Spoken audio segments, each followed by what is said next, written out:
What's up, guys? Welcome back to K.D.P Programming. This is part 17 of our SQL fundamentals, and in today's video we'll actually be starting with our SQL functions. So without wasting any of your time, let's get straight into this.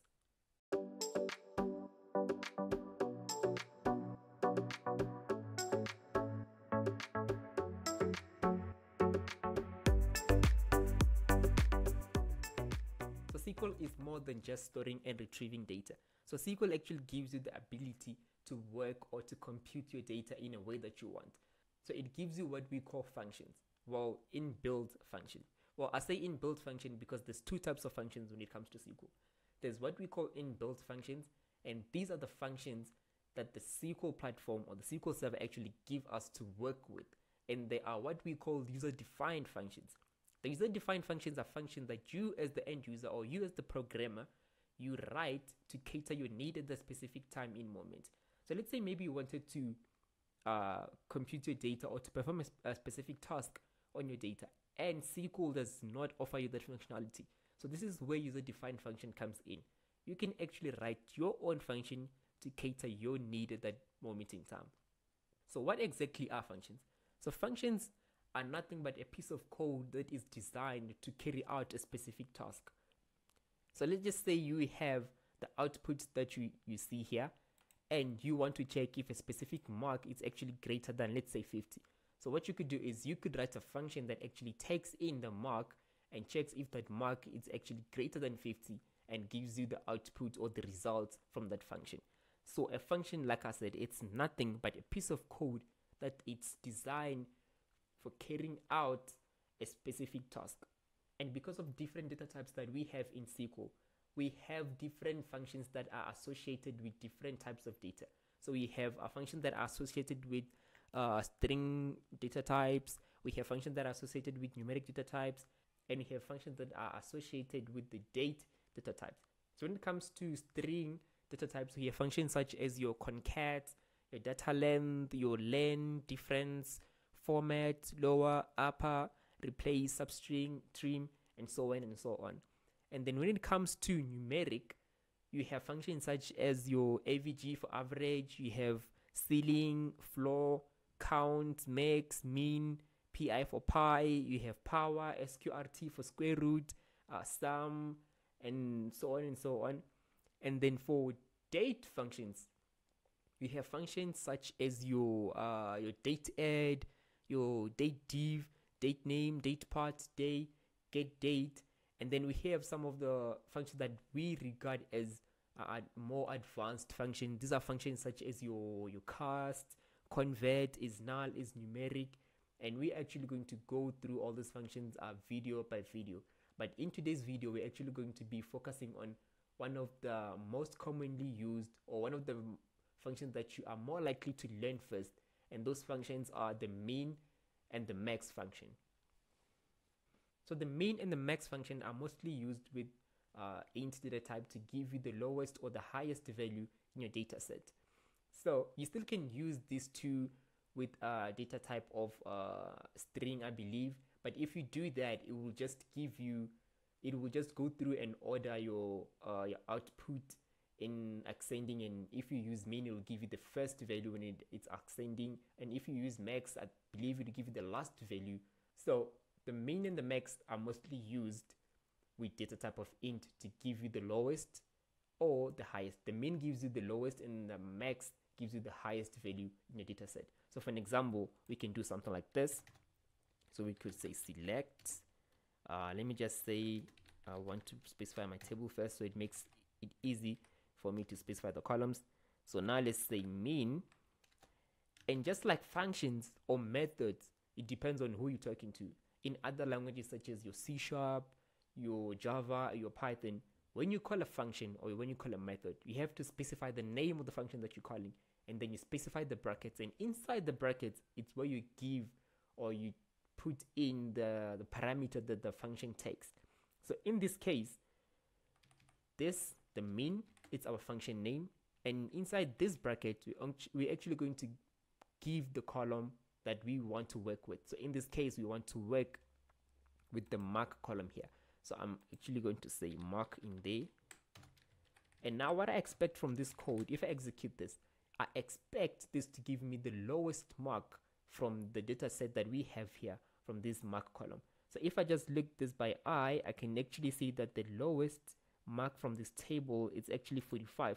Or we can just do this to make it easy. Order by mark, ascending. If you don't say ascending by default, yes, it will be ordered by ascending, but I just like to put that in there just to make things clear. So now you can see that the lowest mark there, it's 45. So I expect this code here to give me 45 as the lowest mark. So just execute that. And now you can see that the output here says 45 and it says no column name. This is because we didn't specify our alias. So you can use something that we call an alias. So this, it will just give you like a column name.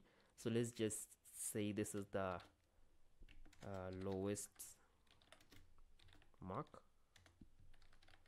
Let's just run that again. And I can see that our column here came with the name. This is our lowest mark. It's 45. And you can do the same with the max. So the max is what gives us the highest mark in your data set. Let's just copy and paste best invention by mankind.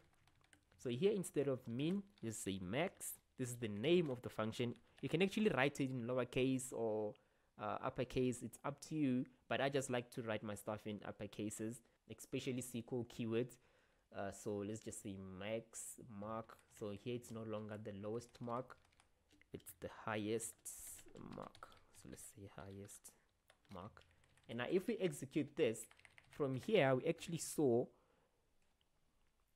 that our highest mark, it's 85. So you can see here that this code executed and it told us that our highest mark, it's 85. And then here it says our lowest mark, it's 45. So this is the code that gave us the highest mark. Let's just execute that. And this is the code that gave us the minimum or the lowest mark, which is 45. And then you can do something like this. So select all columns from your marks where your mark is actually 45. And you run that. So now the output of this, it gives you the records that only have your lowest mark. But in real world, let's say you wanted this code to run in one of your application in the background, your application won't actually know that your lowest mark is actually 45 because this is hard coded. Your application won't know that. So what you could do is you can actually go through two routes. So the first route that you can take is you could declare variables and then you set your minimum mark, or you can actually go through the route of writing subquery. So I'm going to show you guys those two examples. So the first example that we're going to go with, it's declaring your variables. So you do something like this. So you say declare. I actually want to declare the mean as a tiny int because we know that our highest mark is 100 and that is below the range. It's in between the range of a tiny int data type. So let's say tiny int. Let's close that. And now what you do is you say select, say from marks. I like to do this first because it makes it easy for me to specify the columns of the table when I've already specified the name of the table. So we say let's set our mean is equal to minimum value from the mark column. And now here, instead of saying 45, we actually want to use the variable that we declared, which is our mean. So we can just say mean. So what this will do is it will select the minimum value from the column mark of this table marks, and then just set the mean to that value that we're getting. And here, instead of using that hard-coded value, it's going to use the value that it got from the previous query or from the upper query. So if I just execute this, I expect the output to be the same because we're still getting the records with the lowest mark in the table. So you can see that the output is still the same after execution. We're still getting the 3 records with the 45 mark. Or you could do the same with the max, and now what we're looking for is we're looking for our highest mark. So we need to actually declare our max. It's also a tiny int. Let's close that. So here, instead of saying mean, you can say max, or you can say highest. You can just make it something that makes sense. So here we say max mark there, and here instead of saying min, we actually want the max this time. So if we're using the max, when I execute this query, I expect my output to give me only the records that have the maximum value or the highest value, which is 85. So when I execute this, you can see that now I have 4 records that have a mark of 85, and this is our highest mark in our marks table. So what if maybe you wanted the output to actually contain records that have both the mean and the max value? So what you could do is you could use the in operator. So if you don't know how the in operator works, I believe we did do a video for this. You can find that video in the description box below. I'll put the link there. So now what you could do is you could say in max and min, and let's just order this by mark to make things clean and ascending. So now when I execute this, I expect my output to have these 4 records that contain the highest mark and the other 3 records that contain the lowest mark. So let's just do this.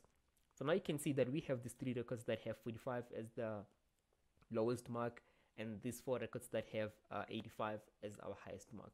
So this is one way that you could use, or this is one route that you could go through to get your output if you're using declared variables. Or if you don't want to use declared variables and you want to go through the route of subqueries, so what you could do is you could do something like this. Let's just comment this out. Just comment that code out. And here what you could do is you can say select all columns from the max table where you mark in, and you do this. So here you're going to write your subqueries. So what you're going to do is we're going to say select from max. So I actually want the min, the mark. This is one query, and another query that we're going to have is the same as this, but this time you actually want the max of this. So we say max. So what these 2 queries are going to do is this first query is actually going to run and give us the lowest value of the data set, which is going to give us 45, and this is going to give us the highest value of the data set, which is 85. So this is actually the same as the output, or the final output is going to be something like 45, and here it's going to be something like 85. So this is the same as, imagine if this was not there and also this was not there, but we had 45 and 85. So let me just put that back. So now if I execute this, I expect the very same output that we have here, because it's actually the very same way of using your declared values, just that this time we're actually using subqueries. So it's actually the very same query. So let's just run that, and now you can see that our output, it's the same as what we had before, because the code is actually the same, not structure wise, but computation wise is actually the same code. So the route of how you want to use this, it's actually dependent on you as the programmer. You just have to know the pros and cons of using one procedure over the other, and just go with the one that suits your criteria at the specific moment in time. So that was pretty much it when it comes to the min and the max. There's nothing much into it. So if you guys have watched this far, don't forget to subscribe and hit that like button and share this video with your friends. And I'll see you guys in the next video where we be continuing with our functions in SQL. So cheers.